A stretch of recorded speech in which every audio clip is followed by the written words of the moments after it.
যেদিন ফাতেমা জন্মগ্রহণ করে, খাদিজা বলতেছে, ইয়া রাসূলুল্লাহ, এই যে মেয়েটা জন্মগ্রহণ করলো এটা কে? আল্লাহ রাসূল বলে, আপনি কি করেন? আমি হলাম বাবা, আপনি হলাম মা, এটা আমাকে মেয়ে। খাদিজা বলতেছে, খুব চেষ্টা করলাম, এখন পর্যন্ত ফাতেমার ইজ্জতের কোনো কিছুই আমি মা হয়েও দেখতে পাইনি।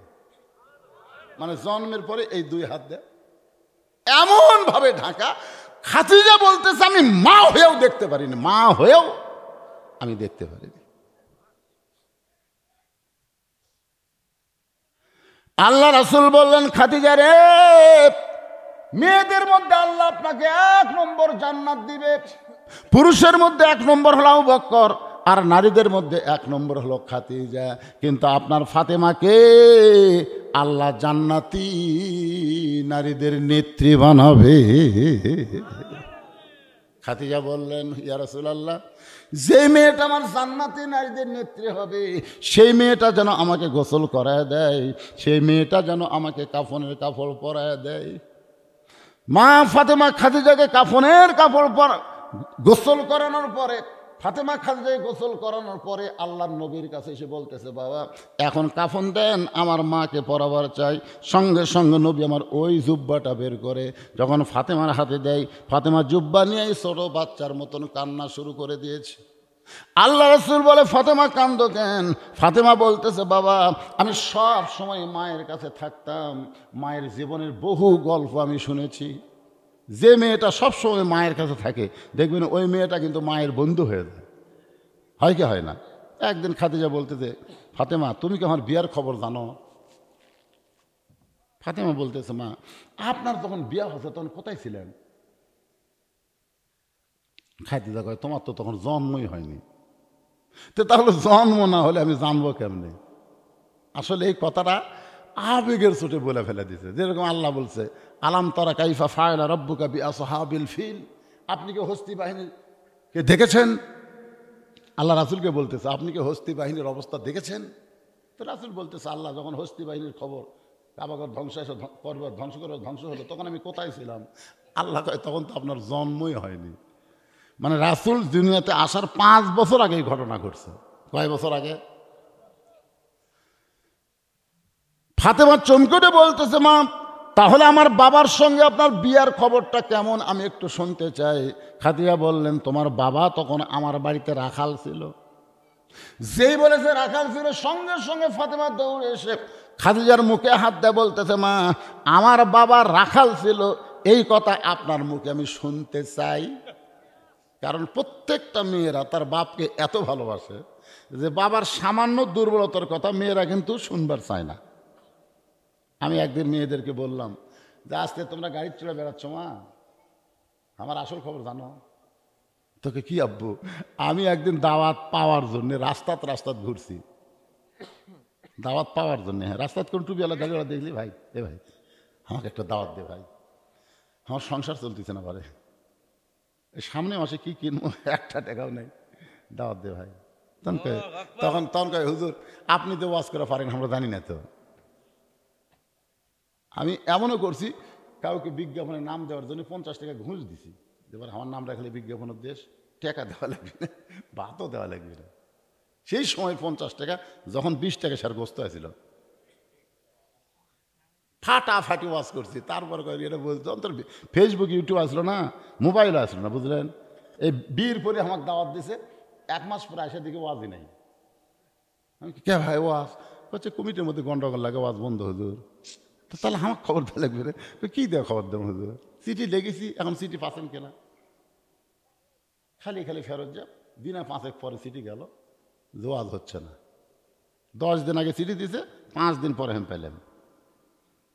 এইরকম কষ্ট করে করে আজকে এই পর্যায়ে আমার মেয়ে করে কোলে, মেয়েরা গেলে হাসে। এইগুলো সত্যি কথা, আমি যেটা বলতেছি।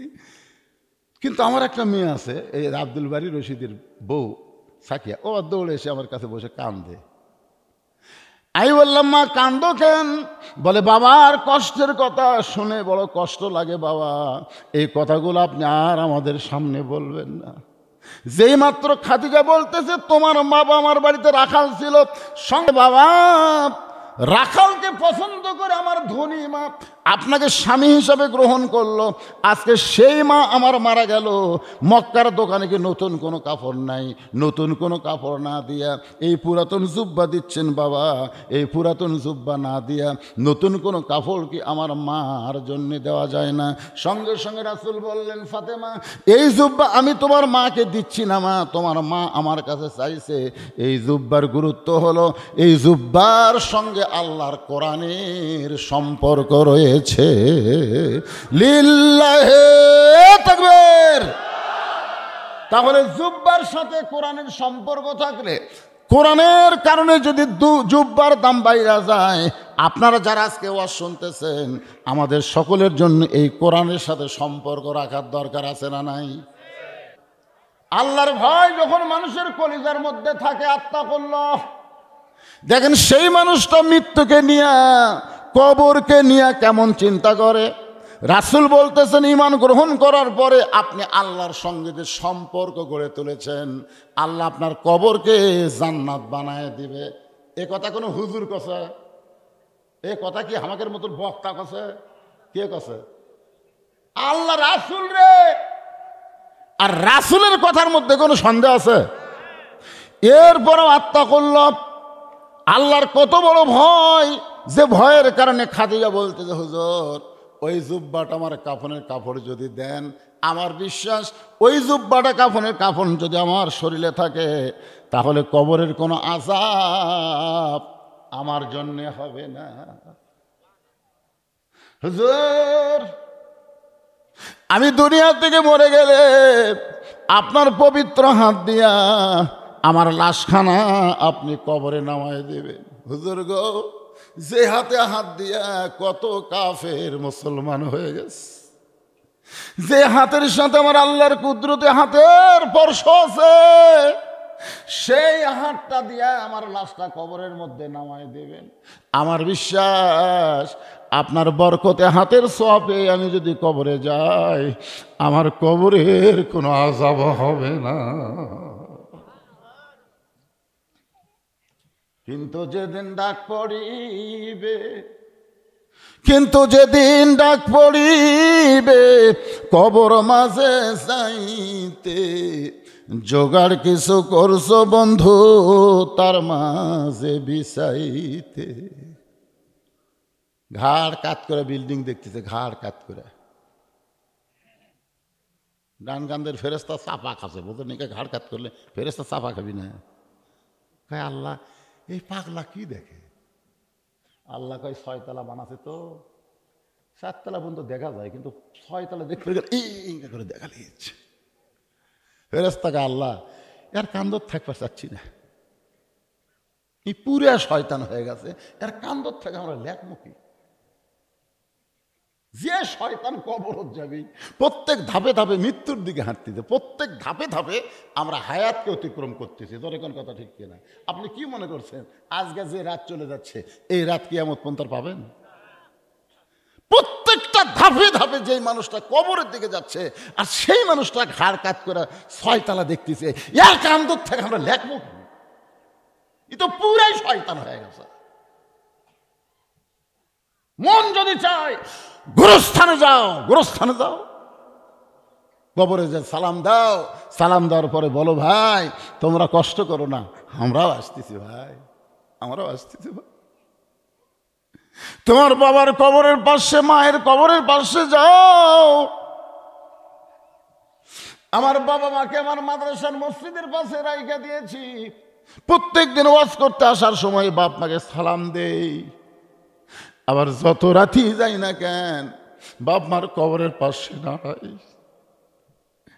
বাপ মাকে সান্ত্বনা দিয়ে বলি, বাবা মা কোনো টেনশন করবেন না, আমি আপনাদের কাছে আসতেছি। আত্তাকুল্লাহ ডিগ্রি যখন মানুষের কলিজার মধ্যে আসবে, ওই মানুষটা দুনিয়ার মহব্বত ভুলে গিয়া সবসময় যাওয়ার চিন্তা বেশি করবে। খাদিজা বলে, রাসূলুল্লাহ আমার 3 নম্বর চাওয়া হলো কবরে মাটি দেওয়ার পরে সবাই যখন চলে আসবে, কেউ থাকবে না, কেউ থাকবে না কবরের পাশে। কতজনকে কত কি দিলাম, যাবার কালে একজন আরো দেখা না পাইলাম। কতজনকে কত কি দিলাম, যাবার কালে একজন আরো দেখা না পাইলাম। ও আমার সাদের মালা যাই রে ছিঁড়ে, রইব না আর বেশি দিন তোদের মাঝারে। হুজুর, দুইটা ফেরেশতা আমার কবরে আসবে। দুইটা ফেরেশতা এসে আমাকে তিনটা প্রশ্ন করবে। আমরা যারা কবরে যাব আমাদেরকেও তিনটা প্রশ্ন করা হবে। জোরে কোন কথা ঠিক কি না? এ ব্যাপারে আব্দুল আলিম একটা গান গাইছে। ফেরেশতা আসিয়া যখন জিজ্ঞাসা করিবে, দিনকে তোমার মাবুদকে বা তখন কি বলিবে?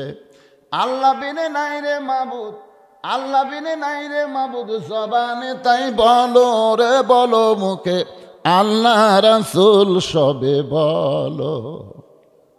কবরে যাওয়ার পরে মুনকির নাকির যখন প্রথম প্রশ্ন করবে মান রব্বুকা, তখন আপনার ঘুমই ভাঙবে না। আপনার পক্ষ থেকে নামাজ খাড়া হবে। নামাজ দাঁড়িয়ে বলবে, এই মুনকির নাকির, এই কাকে রব সম্পর্কে প্রশ্ন করতেছিস? বলে যাই কবরে শুয়ে আছে তাকে। আমি কে? বলে আপনাকে তো শুনলাম না। আমি হইলাম ওই ব্যক্তির নামাজ। আমি হলাম ওই ব্যক্তির নামাজ যাকে মান রব্বুকা প্রশ্ন করতেছিস। সে সারা জীবনে কয় ওয়াক্ত নামাজ পড়ছে তুই জানিস? মুনকির কয় আমরা তো জানি না। হিসাব কর, ক্যালকুলেটার দে, হিসাব কর। 55 বছর নামাজ পড়ছে, প্রতিদিন 5 ওয়াক্ত হলে 55 বছরে কয় ওয়াক্ত হয়? এই প্রত্যেক রাকাতে কয়বার সুবহান রব্বিল আযীম কছে, কয়বার সুবহান রব্বিল আলা কছে, লেখ। কিরে নামাজের নিয়ত করার পরেই বলছে আলহামদুলিল্লাহি রাব্বিল আলামিন। তে দুনিয়াতে এতবার রব রব রব রব করে জিকির করে কেবল কবরের মধ্যে ঘুমাছে, আর তোরা ডিস্টার্ব করতেছিস। সারা জীবন রব রবের জিকির করে নামাজ পড়ে কেবল কবরের মধ্যে বান্দা ঘুমালো, আর তোরা বলিস মান রব্বু। তোর কে পাঠাছে রে? কে পাঠাছে রে? মুনকির নাকির কয়, আল্লাহ তোমার বান্দাকে মান রব্বুকে প্রশ্ন করার পরে নামাজ যে খাবার খেয়েছে মনে আমাকে চড়ায়। আল্লাহ বলতেছে নামাজ না কবরে গেছে, তার রবের উত্তর হয়ে গেছে। ধর এখন সুবহানাল্লাহ। আর বেনামাজি খালি মরিয়া দেখ, মরিয়া দেখ। ও যে রংবাজ সিনেমার একটা গান নাই, যদি ফুলগুলো হয় অভিমানে ঝরে যায়, আমি মালা গেথে বলো কারে পরাবো, সে যে কেন এলো না কিছু ভালো লাগে না, কবরে আসুক। বাটাম ফাটাবি না? এই জন্যে সমস্ত যুবকদের পায়ে হাত দিয়ে বলতেছে, বাজান আত্মাকুল্লা ডিগ্রি যদি অর্জন করতে চান আপনাদেরকে নামাজ আদায় করা লাগবে। কেউ যদি বলে হুজুর আমি না হয় 5 ওয়াক্ত পড়ি না, তাই বলে কি আমি জুম্মা পড়ি না, জুম্মার নামাজ নামাজই না। এই রজব চাঁদে লাইলাতুল মিরাজে আল্লাহ নবীকে কিন্তু জুম্মার নামাজ দেয় নাই, আল্লাহ নবীকে 5 ওয়াক্ত নামাজ দিয়েছে। মনে করতেছেন জুম্মা পড়তেছি না, জুম্মা এখানে জুম্মা কিন্তু না, বুনিয়াল ইসলামে খামসেন, বুনিয়াল ইসলামে খামসেন। ইসলামের যে 5টা ভিত্তি আছে একটু খেয়াল করবেন, তার মধ্যে নামাজের কথা আছে। সেই নামাজ কিন্তু জুম্মা না, সেই নামাজ হলো 5 ওয়াক্ত। জোরে কোন কয় ওয়াক্ত? জুম্মার নামাজ পড়ে, 5 ওয়াক্ত পড়ে না, তাদেরও কথা আছে, পরে বলতেছি। আল্লাহ রাসূল সঙ্গে সঙ্গে খাদিজার কবরে একটা চুম্বন দিয়ে বললেন, খাদিজা ওই আল্লাহর শপথ করে বলতেছি আমার আগে যদি আপনার মৃত্যু হয় তাহলে আপনার 3টা চাওয়াই আমি পুরা করব ইনশাআল্লাহ। রাসূল কি বলেছেন খেয়াল করছেন? যে আমার আগে যদি আপনার মৃত্যু হয়। এ কথার দ্বারা নবী বুঝাইলেন কে কখন মরবে এটা আল্লাহর নবীও। আর হামাকের মধ্যে কতগুলো ভণ্ড আছে, আমার বাবা সব জানে রে, আমার বাবা আগাম খবর দেয়। বাবা নাই। অধিকাংশই বাংলাদেশের ভালো পীরও আছে, ভালো পীর নাই তা না। আমি গত রাত্রে যেখানে মাদারীপুর ওয়াজ করছি ওখানে শরিয়তুল্লাহ নাম শুনছেন? শরিয়তুল্লাহ ইংরেজদের দমন করার জন্য যিনি প্রথম শহীদ হয়েছেন, তার নাম হলো হাজী শরীয়তুল্লাহ। ওনার ওখানে গেছিলেন। হক্কানি পীর আছে। হক্কানি পীর কোনো সময় পীরের দিকে মানুষকে ডাকবে না, মানুষকে আল্লাহর দিকে ডাকবে। জোরে বলেন, কার দিকে ডাকবে? আর এখনকার গুলা পীরের দিকে ডাকে, পীরের দিকে। আমি এই জন্য ওয়াজে বলি, তিনটা জিনিস। ভালো ডাক্তার কোনোদিন সিজার করে বাচ্চা লাই না। ডাক্তারের বইয়ের সিজার লাগে না। আপনার খেয়াল করে দেখবেন, ডাক্তাররা জানে নর্মালি বাচ্চা হলে মায়েরও লাভ, সন্তানের লাভ। আর 2 নম্বর কথা হলো, মৌলবীর বাড়িতে কোনোদিন মিলাদ হয় না। এই মৌলবীরা মানুষের বাড়িতে মিলাদ পড়ায়, নিজের বাড়িতে করে না। আর 3 নম্বর কথা হলো, পীরের বউ কোনোদিন মুরিদ হয় না। কারণ পীরের বউ জানে আমার পীর 1 নম্বর লুচ্চা। মাঝে মধ্যে মুরিদের বইয়ের দিকে ফিস করে তাকায়, এই শালার হাতে মুরিদ হবি কে? আপনি খোঁজলা দেখবেন, পীরের বউ মুরিদ হয় না, মৌলবীর বাড়িতে মিলাদ হয় না, আর ডাক্তারের বইয়ের সিজার লাগে না। আর সর্বপ্রথম যিনি কলেমা পড়েছেন নবীর হাতে, তার নাম হলো খাদিজা।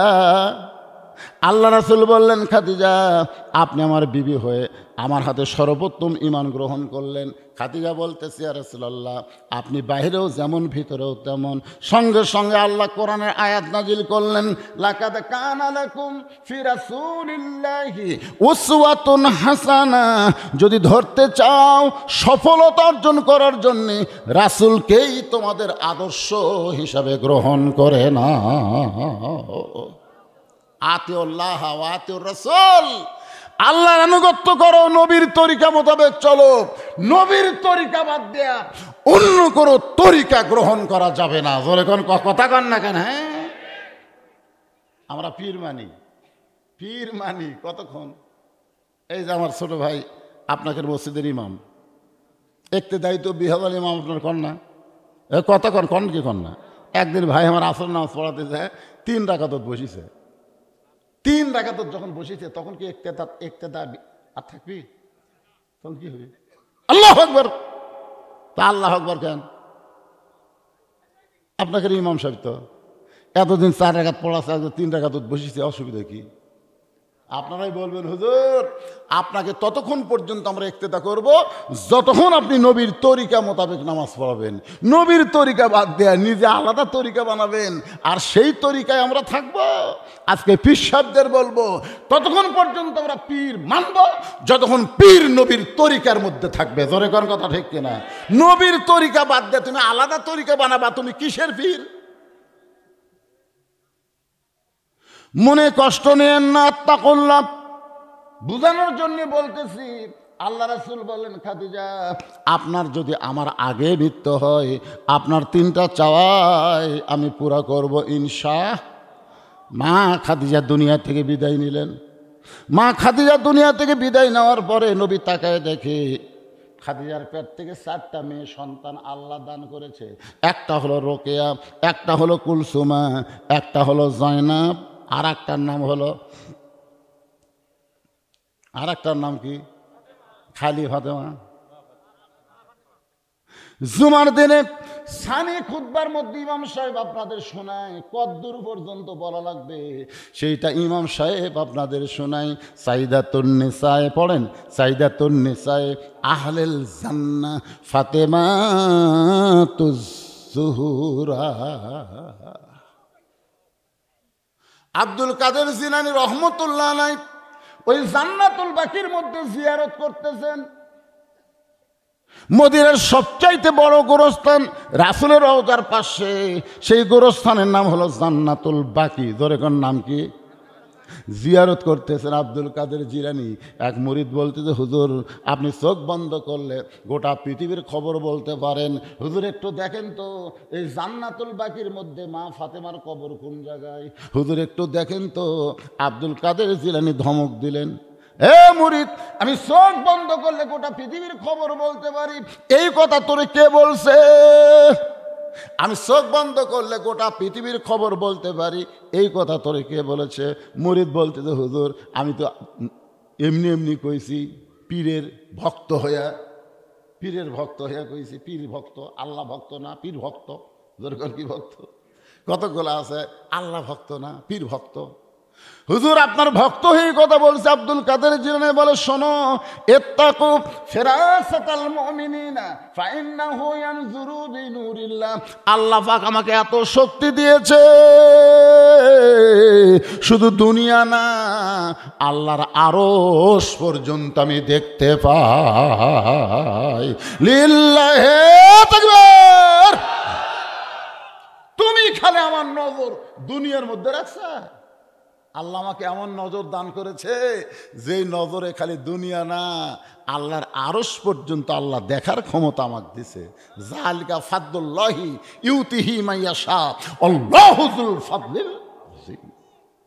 কত ব্যক্তিকে আল্লাহ বিশেষ ক্ষমতা দান করে, যেটা সুলাইমান আলাইহিস সালামের ঘটনা পড়লে আপনারা দেখবেন। ওই যে হুদুদ পাখির ওই কিচ্ছাটা আজকে আমি করছি না, কিন্তু যেটা বলতেছি, ক্ষমতা দেওয়ার মালিককে। কিন্তু আমি আব্দুল কাদের জিলানী চোখ বন্ধ করলে আরশের খবর দেখতে পাইল। এই জান্নাতুল বাকির কোন জায়গায় মা ফাতেমার কবর আছে, এই খবরটা আমি দিতে পারবো না। এই জান্নাতুল বাকির মধ্যে কোন জায়গায় মা ফাতেমার কবর আছে, এইটা আমি বলতে পারবো না। সমস্ত মুরিদরা বলে, হুজুর জান্নাতুল বাকির মধ্যেই ফাতেমার কবর, কিন্তু আপনি কেন বলতে পারবেন না? আব্দুল কাদের জিলানী বললেন, আমার মা ফাতেমা হইল জহুরা। আমার মা ফাতেমা হইলেন জহুরা। সমস্ত মুরিদ বলে, হুজুর জহুরা মানে কি? আব্দুল কাদের জিলানী বললেন, জহুরা মানে হলো এশার নামাজের পরে হযরত আলী বাড়ির মধ্যে গেছে। এশার নামাজ পড়ার পরে প্রত্যেকটা পুরুষ মানুষ আর বাহিরে থাকা যাবে না, যাওয়া লাগবে বাড়িতে। জোরে কোন যাওয়া লাগবে? আপনারা এশার নামাজ পড়ে খালি আড্ডাগুলি মারেন। এশার নামাজের পরে বাড়িতে গিয়ে হযরত আলী দেখতে পায় ফাতেমা সুন্দর করে ঘর সাজায় রাখছে, সুন্দর করে হাসান হোসেনকে সাজায় দিয়া নিজেও সুন্দরী সাইদা গইদা বসে আছে। আপনারা বলেন তো, স্বামী ঘরের মধ্যে গিয়া সন্তানকে সুন্দর করে সাজায়, বউ সাজিয়ে গিয়া আবার ঘরটাও সুন্দর করে সাজাইছে, পুরুষ মানুষের মন খুশি হয় না, কষ্ট পায়? হযরত আলী আল্লাহর শুকরিয়া আদায় করতে ফাতেমা দুইটা সন্তানকে বুকের মধ্যে নিয়ে বলে, বাবা তোমরা দুই ভাই একটু অন্য ঘরে যাও, তোমার বাবার সঙ্গে আমার গোপন কিছু গল্প আছে। হাসান হোসেন বুঝবার পারছে মা সাইদা গইদা যখন বসে আছে, আমার বাবার সঙ্গে গোপন গল্পের নামে হয়তো প্রেম ভালোবাসা করতে পারে।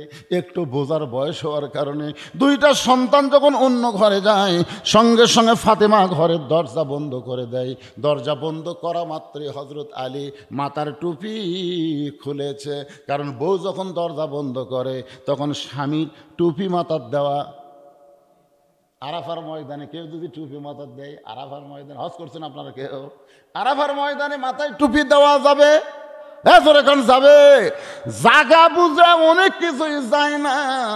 আরাফার ময়দানে কেউ জুব্বা পরা যাবে না, টুপি মাথায় দেওয়া যাবে না, সুগন্ধি ব্যবহার করা যাবে না, পাগলের মতন ঘুরতে হবে। এই পাগল মানে তারা আল্লাহর পাগল হয়ে গেছে।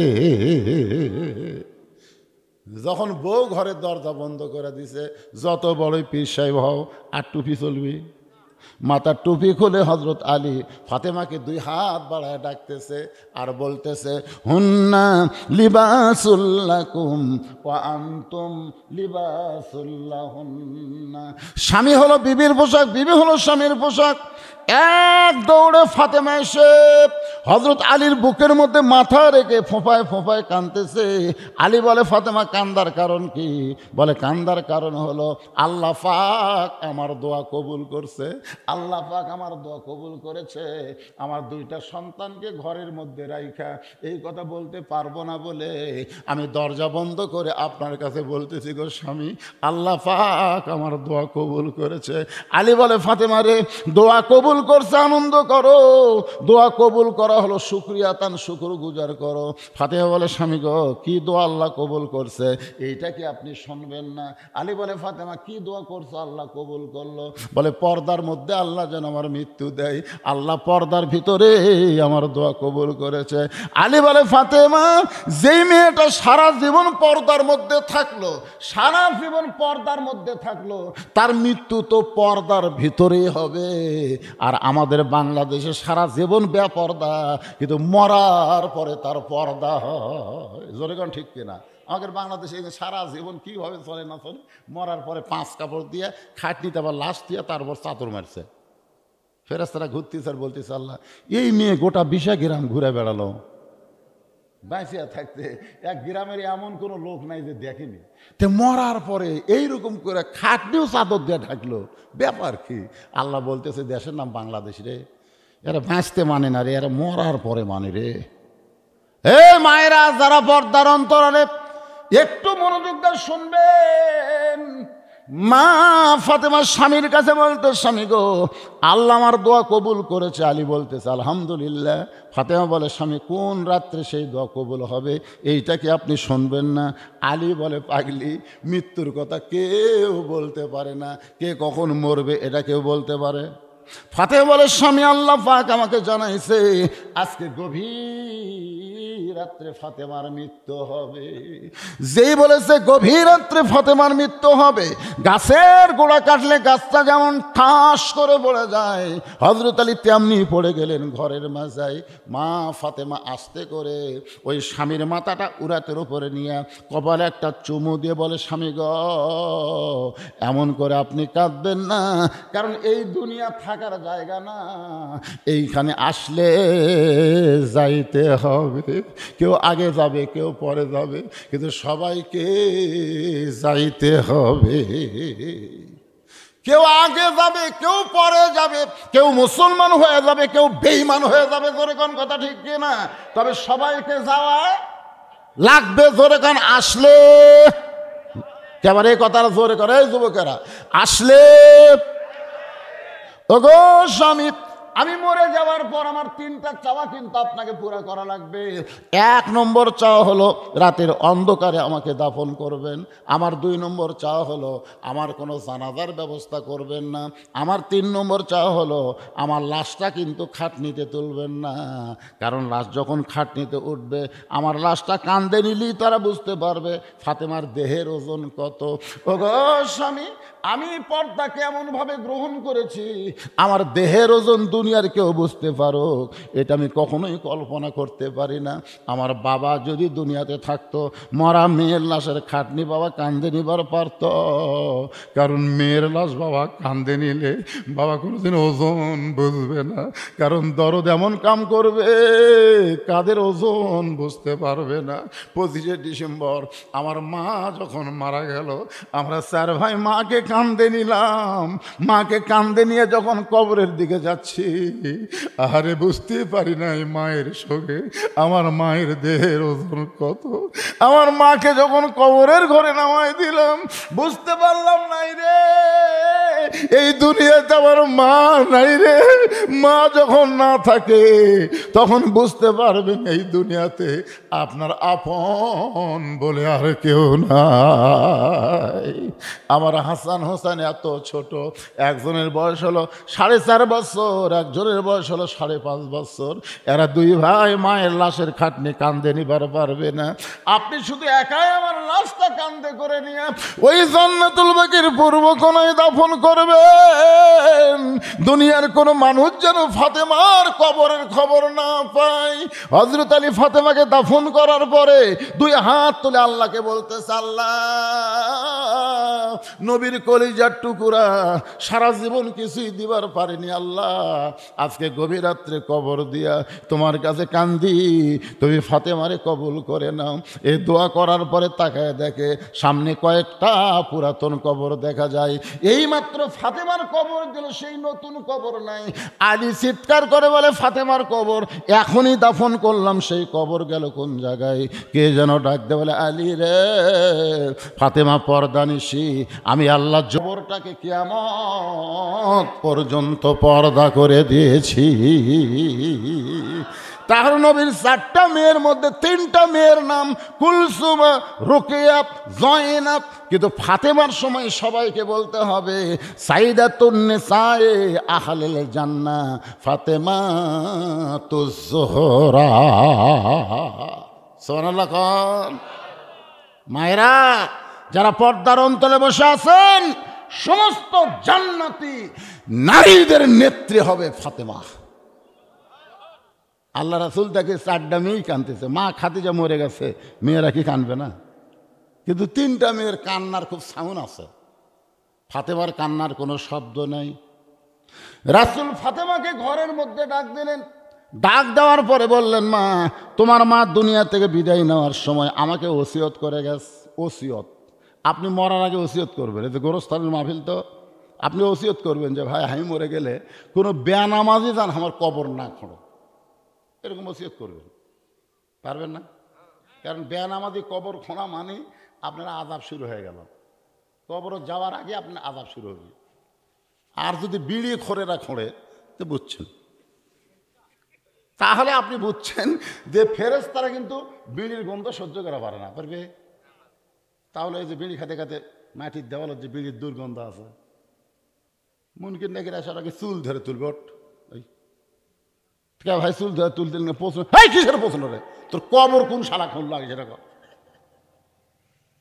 ইয়ার কিনা ভাই রে, যেই দুনিয়ার বাড়িতে আমি থাকতে পারবো না, সেই বাড়ি যদি ভালো মিস্ত্রি দিয়ে আমি বানাইলেই, যেই কবর আমাকে 50,000 বছর থাকা লাগবে, সেই কবর খোঁড়ার জন্য ভালো মিস্ত্রির দরকার আছে না নাই? দরকার আছে না নাই? ওসিয়ত করবেন, ওসিয়ত।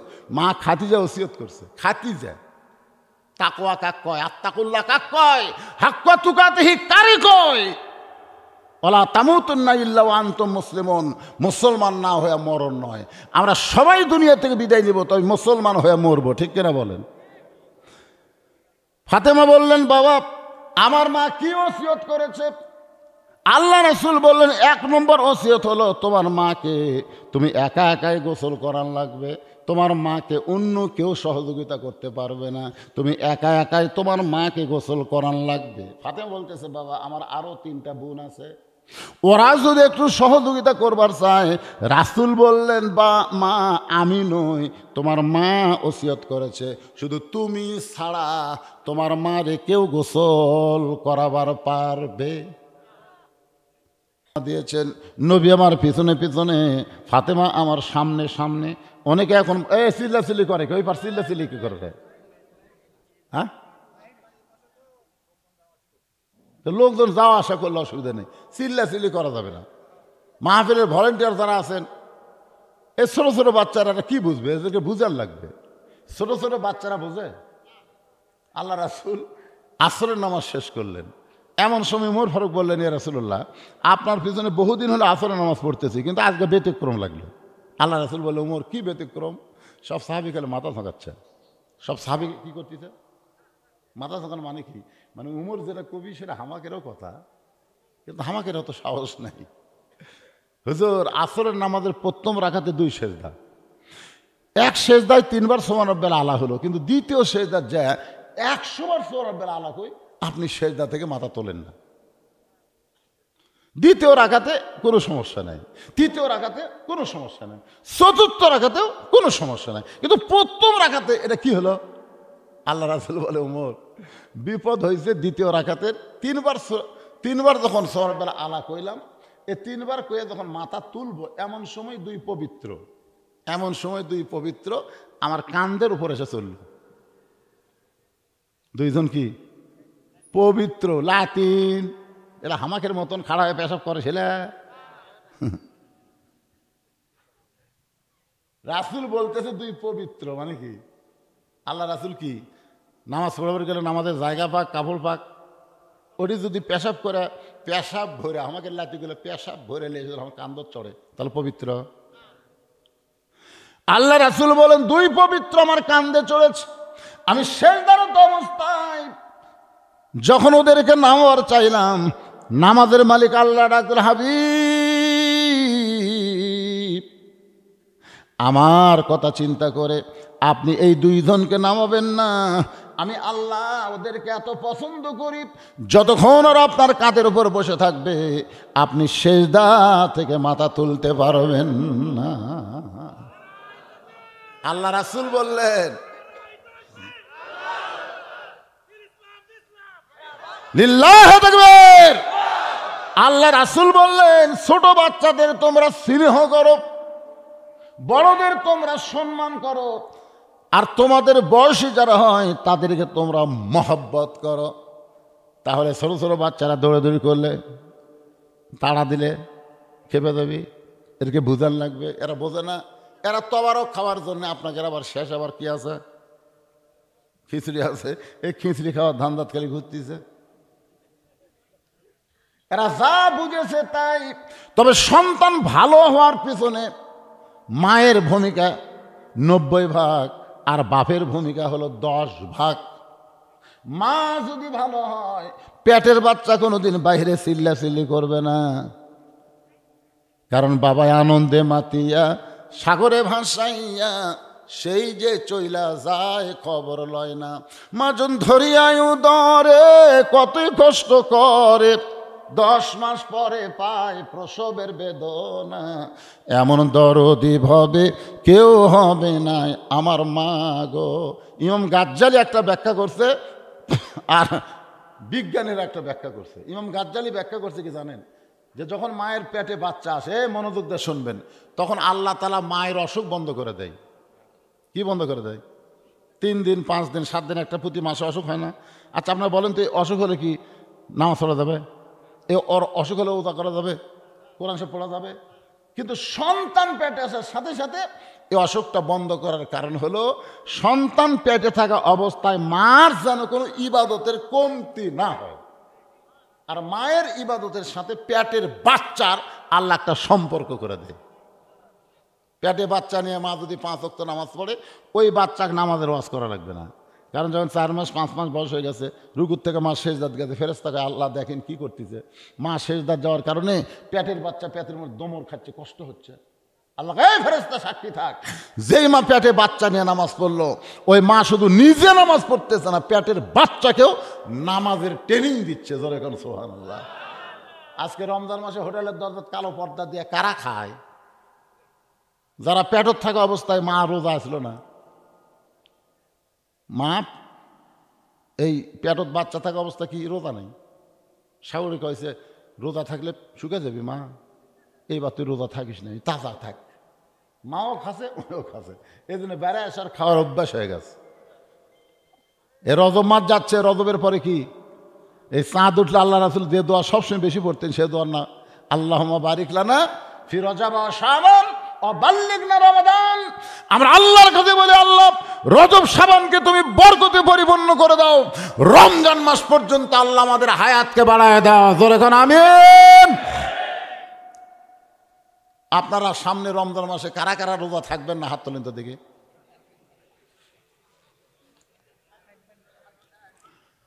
আগামী রমজান মাসে শরীর যদি সুস্থ থাকে, ইমানের দাবিতে কারা কারা রোজা রাখবেন? 2 হাত তুলে আমার আল্লাহরে দেখান। লিল্লাহে তাকবীর।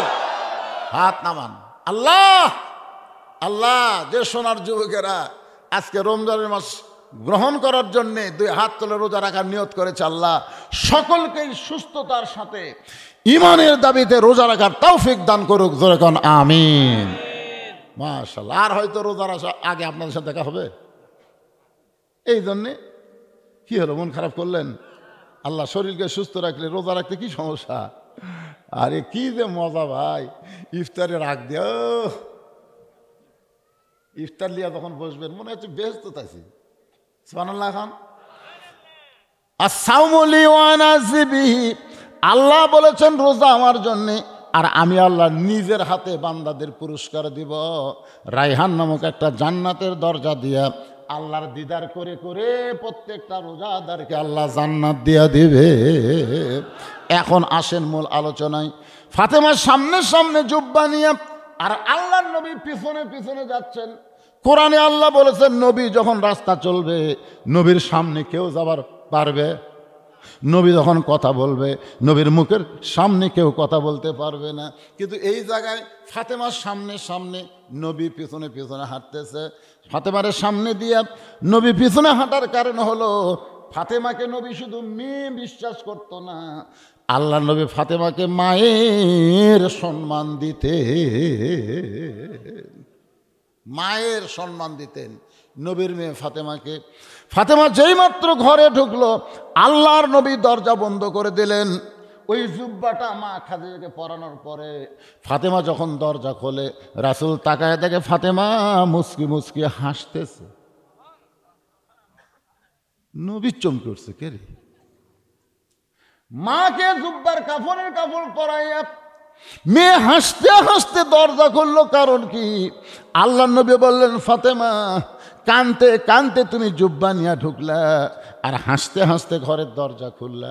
ফাতেমা বলে, বাবা কানতে কানতে কেন ঢুকলাম এটাও আপনি জানেন, হাসতে হাসতে কেন দরজা খুললাম এটাও আপনি জানেন। রাসূল বলে, ফাতেমা কানতে কানতে তুমি ঢুকলা আমি জানি, কিন্তু হাসতে হাসতে দরজা খুললা এটা আমি জানি না। এ কথার দ্বারা বোঝা গেল আমাদের নবী গায়েবে জানে। জোরে কন না কেন? জানে। আল্লাহ রাসূল বলেছেন, এই যে সাহাবীরা, যখন সাহাবীরা কোনো কথা আসতো তখন কি বলতো? আল্লাহ এবং রাসূল ভালো জানে। এ কথা নাই, এই কথাই কিন্তু কোনোদিন কোনো সাহাবী বলেনি আল্লাহ জানে। এ কথা কোনোদিন কোনো সাহাবী কয়নি। প্রত্যেকটা হাদিসের ব্যাপারে দেখবেন সাহাবীরা বলেছে আল্লাহ এবং রাসূল ভালো জানে, রাসূল এবং আল্লাহ ভালো জানে, এ কথা কিন্তু কয়নি। কথাটা আবার সিরিয়াল দেখবেন, আল্লাহ এবং রাসূল ভালো জানে। তাহলে আগে কে জানে, তারপরে কে জানে, তারপরে কে জানে, তারপরে আমরা জানি। কথাটা বুঝলেন না ভাইজান? এই জন্যে খুবই খেয়াল করবেন, আল্লাহর যে মর্যাদা, রাসূলের যে শান, এটা যেন একত্র না হয়। এটা আপনারা খুব খেয়াল করে কথা বলবেন। অনেকেই এমনভাবে বয়ান করে যে রাসূলই আল্লাহ। এটা আমরা মানবো? আমাকে ফুরফুরা সিলসিলা হুজুরা সবসময় আলেম ওলামাদের প্রাধান্য দিতেন। কারণ কি? এবং যেখানে গেছেন সেখানে একটা করে মাদ্রাসা করছেন। বাংলাদেশের যতগুলো বড় বড় মাদ্রাসা, সিদ্দিকিয়া সিনিয়র যত মাদ্রাসা আছে, সমস্ত মাদ্রাসার প্রতিষ্ঠাতা হলো ফুরফুরার হুজুরেরা। কারণ আলেম তৈরি না হলে শিরক মুক্ত ঈমান হবে না। জোরে কোন কথা ঠিক কিনা? হ্যাঁ, খুব খেয়াল করবেন। আল্লাহ রাসূল বলেছেন, আমি যা জানি তোমরা তা জানো না। এই কথাটা খেয়াল করবেন। আমি যা জানি তোমরা তা জানো না, আমিও জানি না আল্লাহ যখন না জানা। তাহলে আসল জানালাকে আল্লাহ জানে, তারপরে রাসূল জানে, তারপরে আমাদেরকে জানায় দিস। একটু মনোযোগ দিয়ে শুনবেন। রাসূল বলে, ফাতেমা কানতে কানতে তুমি ঢুকলে আমি জানি, কিন্তু হাসতে হাসতে দরজা খুললা এটা আমি জানি না।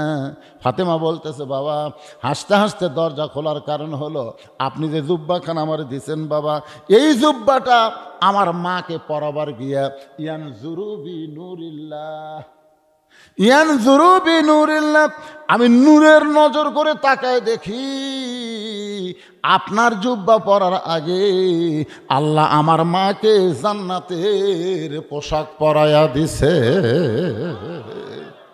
যেই বলতেছে আপনার জুব্বা পরানোর আগে আল্লাহ আমার মাকে জান্নাতের পোশাক পরায় দিছে, সঙ্গে সঙ্গে নবী দরজার কাছে বসে মাটির মধ্যে হাত দিয়া ছোট বাচ্চার মতন কান্না শুরু করে দিলেন।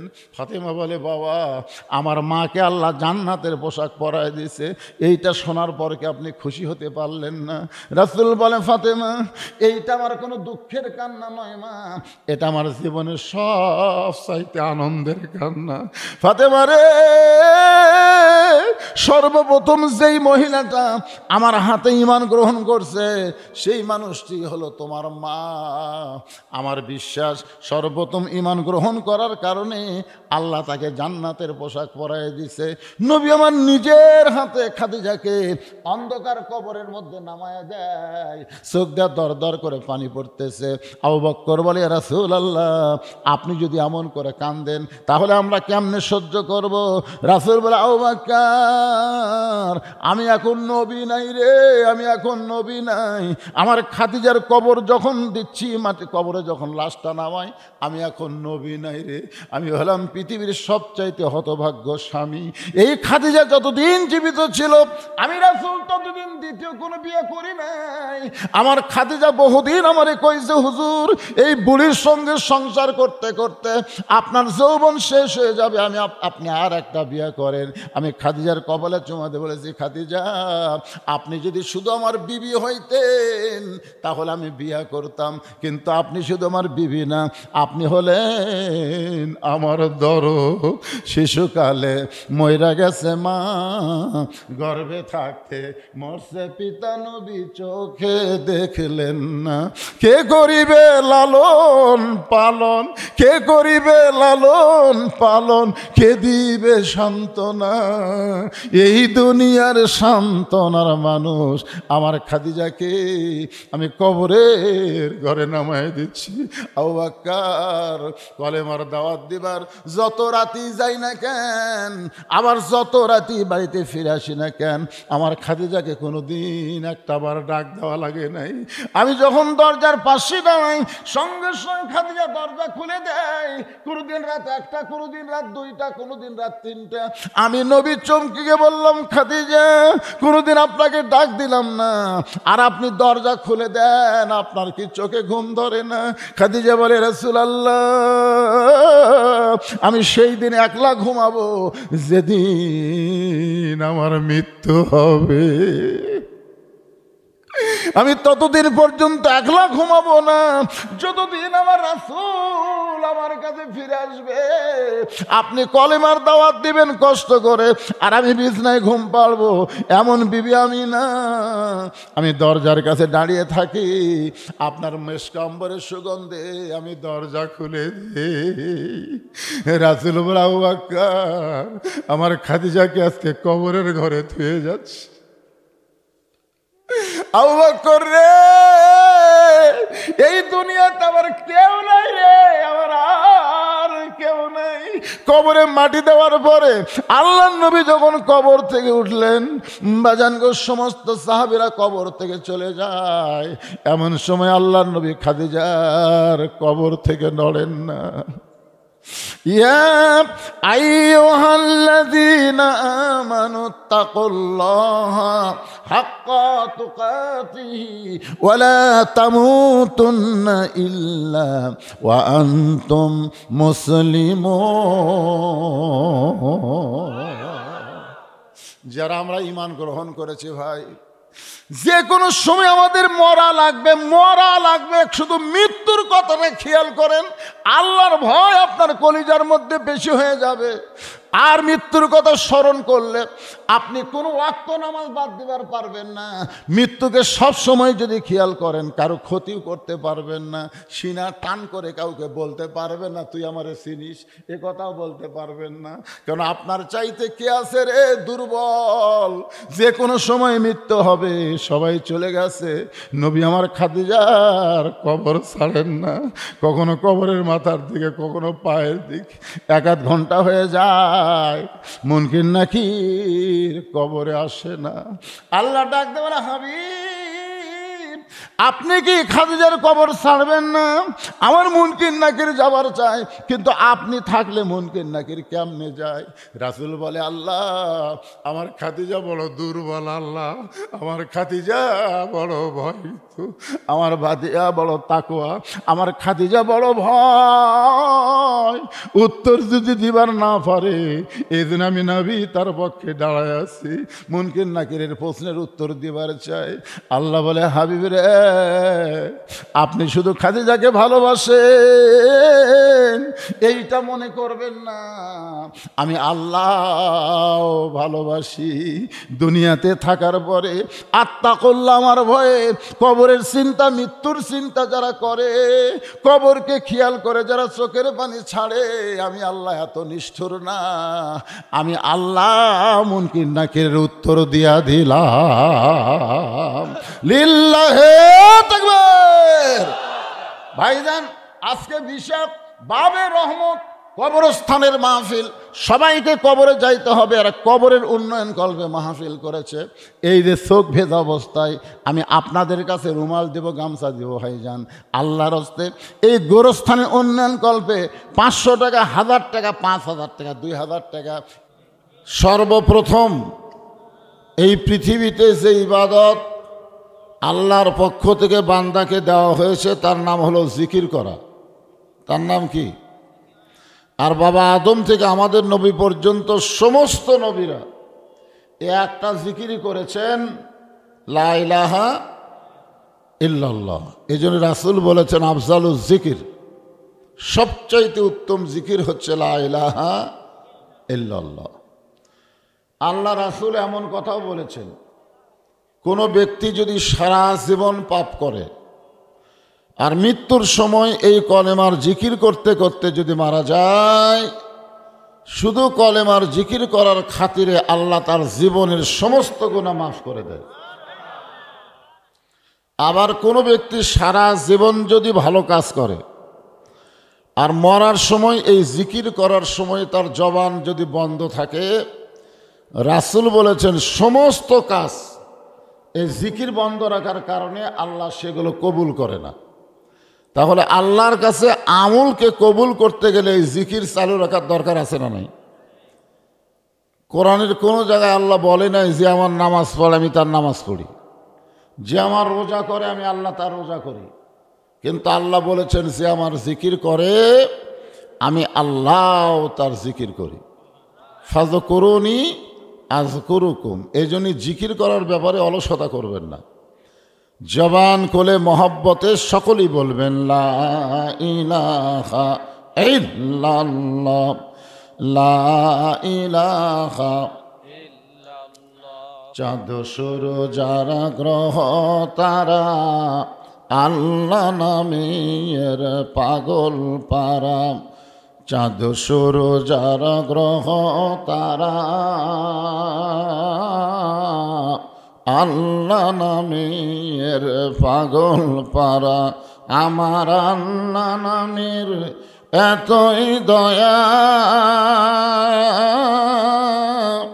আল্লাহ নামের এতই মায়া, লুকিয়ে রাখছেন হে আল্লাহ জোরে লা ইলাহা ইল্লাল্লাহ, লা ইলাহা ইল্লাল্লাহ, লা ইলাহা ইল্লাল্লাহ, লা ইলাহা ইল্লাল্লাহ, লা ইলাহা ইল্লাল্লাহ, লা ইলাহা ইল্লাল্লাহ মুহাম্মাদুর রাসূলুল্লাহ। সকলেই বলি সাল্লাল্লাহু আলাইহি ওয়াসাল্লাম। আমরা যে জিকির করলাম, এই জিকিরের যে সওয়াব হলো, এটা কিন্তু ডান কান্দের ফেরেশতা লিখতে পারছে। কিন্তু আমরা যে দরুদ শরীফ পড়লাম, এই দরুদের সওয়াব কিন্তু ফেরেশতারা লিখতে পারল না। মানে দরুদ এমন একটা দামি ইবাদত যেটা কান্দের ফেরেশতা লেখার মতন ক্ষমতা রাখে না। এখানে একদল ফেরেশতা আছে, আপনি যখনই মুখর দরুদ শেষ করবেন সঙ্গে সঙ্গে এই দরুদগুলো এই বিশা গ্রামের নাম উল্লেখ করে আল্লাহ রাসূলের রওজা মোবারকে পৌঁছায় দিবে। আমি আপনি সকলে মদিনায় যাবার না পারলেও আমাদের দরুদগুলো কিন্তু মদিনায় চলে গেল। কারণ আমরা সকলেই জানি যে আল্লাহ যখন হাকিম হয়ে আমাদেরকে আসামি করে বিচার শুরু করবেন, ওই সময় কেবলমাত্র একজন মানুষই, যিনি আমাদের নবী, এই দরুদের বিনিময়ে আমাদেরকে জাবিন করে জান্নাতে পৌঁছায় দিবেন। কারণ নেকির আর পাপ সমান, কারো বেশি কারো কম এরকম হয়ে গেছে। কিন্তু এই দরুদগুলো কিন্তু নেকি না। হাদিস শরীফের ভাষায় বলা হয়েছে দরুদ হচ্ছে মহাব্বত। দরুদ কি? মহাব্বত। আর মহব্বতের ওজন সবচাইতে বেশি, যার প্রমাণ হলো হযরত আবু বকর। আল্লাহ রাসূল বলেছেন আমার সমস্ত উম্মতের নেকির ইবাদতের ওজন যদি এক পাল্লায় দেওয়া হয়, আমার আবু বকরের মহব্বত যদি আর এক পাল্লায় দেওয়া হয়, সমস্ত ইবাদতের নেকির চাইতে হযরত আবু বকরের মহব্বতের নেকির ওজন বেশি হবে। আপনারা বলেন তো সেটা কোন রাত? সেটা হলো হিজরতের রাতে গারে সুরের ভিতরে হযরত আবু বকর যে আমল করেছেন, নামাজ পড়েন নাই, রোজা করেন নাই, জিকির করেন নাই, রাসূলকে মহব্বত করেছেন। আর সেই মহব্বতের ওজন কম না বেশি? এত বেশি। তা আমরা যে দরুদ শরীফ পড়তেছি এটা কিন্তু ইবাদত না, এটা হলো মহব্বত। এই জন্য দরুদ পড়ার ব্যাপারে কোনো সময় আপত্তি করবেন না। আর যখনই নবীর নাম উচ্চারণ হবে সঙ্গে সঙ্গেই সংক্ষিপ্ত একটা দরুদ পড়াই লাগবে। না পড়লে আল্লাহ বলেছেন আমার নবীর নাম শোনার পরে যারা দরুদ পড়ল না তারা ধ্বংস হয়ে যাক। তারা কি হয়ে যাক?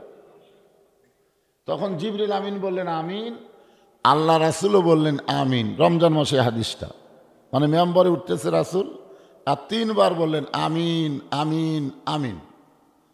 সাহাবারা জিজ্ঞাসা করলেন হুজুর কোনো দোয়া হলো না, শুধু আমিন আমিন বলতেছেন। তো আল্লাহ রাসূল বললেন দোয়া হয়ে গেছে। দোয়া করেছেন আল্লাহ। দোয়া করেছেন কে? যে আপনার নাম শোনার পরে যারা আপনার প্রতি দরুদ পড়বে না আমি আল্লাহ বলতেছি তারা ধ্বংস হয়ে যাক। তখন জিবরিল আমিন বলছেন আমিন, রাসূলও বলছেন আমিন। এখন বলেন আল্লাহ যদি দোয়া করে আর জিবরিল আর নবী যদি আমিন কয়, সে দোয়া কবুল হবে না? তাহলে নবীর নাম শোনার পরে আমাদের কি বলতে হবে? সাল্লাল্লাহু আলাইহি ওয়াসাল্লাম।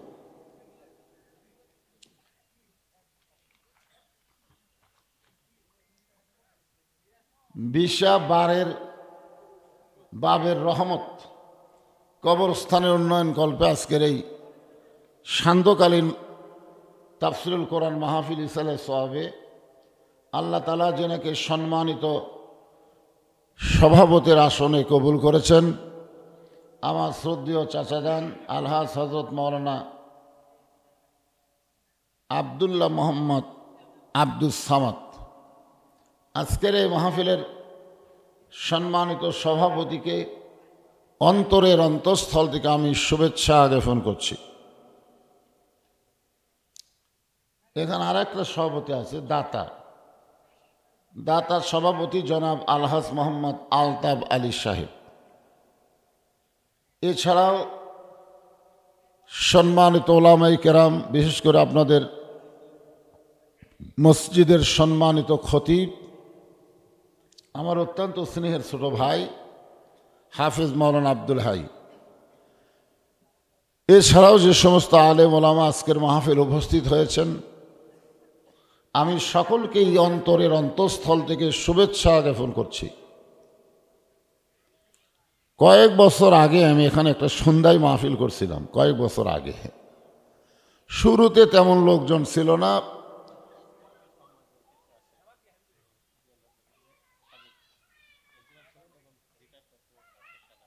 আচ্ছা আচ্ছা, মাশাআল্লাহ, আপনি ডাক্তার সাহেব?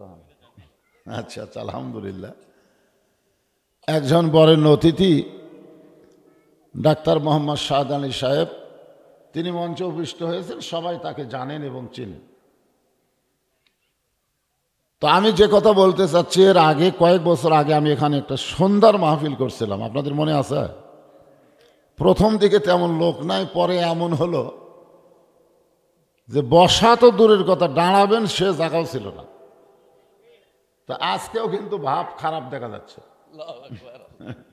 তো এই জন্য আপনারা যারা বসতেছেন, আমি আপনাদের একটু অনুরোধ করব যে আমি ওয়াজ একবারে টানে চলে গেলে, টানে বোঝেন না, ওয়াজের আবার একটা টান আছে, বুঝলেন? ওই টানও চলে গেলে আবার ওয়াজ ব্রেক দিয়ে বলতে পারবো না যে চাপেন, এটা বলা যাবে না, বললে ওয়াজের খুব ক্ষতি হয়। এই যে এখনও ওয়াজ তো শুরুই হয়নি, এই সুযোগেই আপনারা একটু আল্লাহর ওয়াস্তে নিজ দায়িত্বে শীতের রাতে একটু জমে বসেন। যাদের সামনে যদি 4 আঙ্গুল জায়গা থাকে, আল্লাহর হস্তে আপনার একজন ভাইকে পিছনে বসতে দেওয়ার জন্যে, হ্যাঁ, সবাই চেপে সামনের দিকে আসেন। যিনারা আজকের এই সান্ধ্যকালীন মাহফিলে আমার সামনে এসে বসেছেন, কোরআন হাদিসের আলোকে আলোচনা শোনার নিয়ত করেছেন, এই হইচই চলবে তাই? আল ইনসানু আশরাফুল মখলুকাত, সমস্ত সৃষ্টি জগতের মধ্যে মানুষকে আল্লাহ সবচাইতে ভদ্র হিসাবে, আশরাফ, উত্তম, ভদ্র হিসাবে সৃষ্টি করেছেন। তা আমরা যদি হইচই করি, এখানে যে অসংখ্য ফেরেশতা আছে ওরা আবার রিপোর্ট দিবে উল্টা যে আমরা গেছিলাম এক মাহফিলে, খালি আপনার বান্দারা হইচই করে। আল্লাহ রাসূল বলেছেন 5টা দলের জন্য আল্লাহর জান্নাত আশা করে থাকে। 5টা দল। কয়টা দল? তার মধ্যে একটা দলের নাম হলো ও হাফিজুল লিসান, যারা নিজের জবানকে সংযত রাখে, কথা বলার সময় কথা বলে, অযাথা কথা বলে না, যখন বলা দরকার বলে, কিন্তু অযাথা কোনো কথা বলে না। এই নিজের জবানকে যারা সংযত রাখে, আল্লাহ রাসূল বলেছেন তাদেরকে জান্নাত পাওয়ার জন্য আশা করে আছে। তো এই জন্য আপনারা জবানকে সংযত রাখবেন। যারা আসতেছেন ইশারার দ্বারা বলবেন আমরা ইলাহা ইল্লাল্লাহু ওয়াহদাহু লা শারীকা লাহু ওয়া আশহাদু আন্না মুহাম্মাদান আবদুহু ওয়া রাসূলুহু الذي أرسل رسوله بالحق بشيرا ونذيرا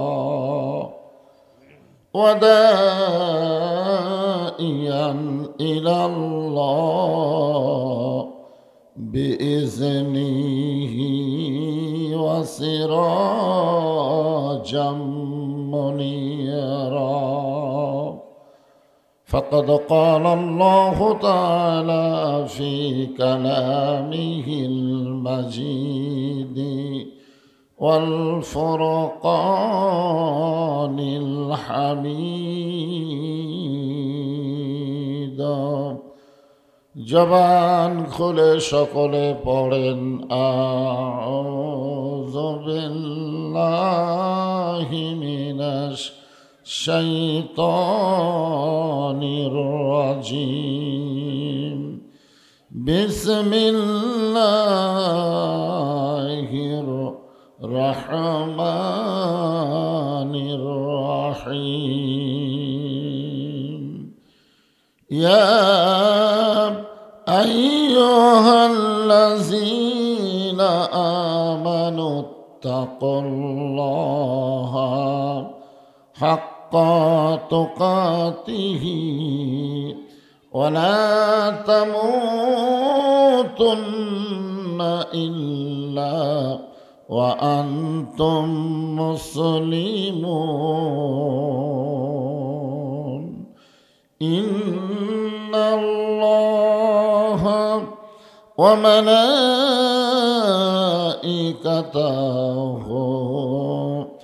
ইসাল্লুনা আলান নবী ইয়া আইয়ুহাল্লাযীনা আমানু সাল্লু আলাইহি ওয়া সাল্লিমু তাসলিমা আল্লাহুম্মা